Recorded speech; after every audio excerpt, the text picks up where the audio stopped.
আমাকে শান্তনু ঠাকুরের ওই আরএসএস এর রোহিঙ্গা বাহিনী আমাকে মারলো, প্রচন্ড মেরেছে।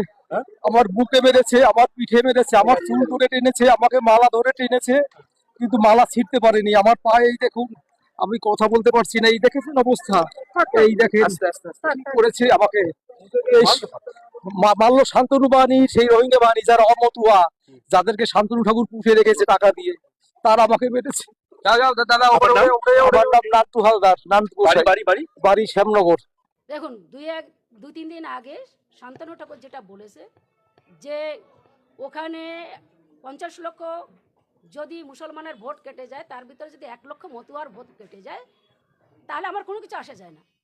তো সেই কারণের জন্য মতুয়ারা এসেছিল, যাদের এতদিন ধরেও ঠকিয়েছে, সিএর কার্ড করে, মতুয়াদের কার্ড করে এবং হিন্দুর কার্ড দিয়ে, তারা তার জবাব চাইতে এসেছিল যে মতুয়াদের যে 1 লক্ষ লোকের ভোট যদি কেটে যায়, তাহলে সেই ভোটটা আজকে আপনার এর জবাব আপনি দিন।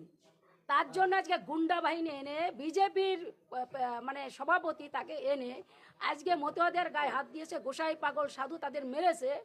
আজকে মানে এই ধরনের ন্যাক্কারজনক কাজ আজকে বিজেপি করছে। সেন্ট্রাল মিনিস্টার সে আজকে এইভাবে কাজ করছে।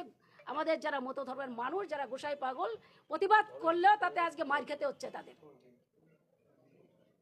কজন আহত হয়েছে?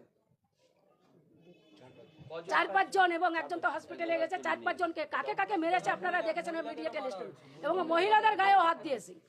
আজকে ভারতবর্ষে আমাদের এই নেই যে স্বাধীন ভারতে অন্যায়ের বিরুদ্ধে আমরা আজকে যদি তার জবাব চাইতে গেলেও আমাদের আজকে মতুয়াদের মার খেতে হচ্ছে বিভিন্নভাবে।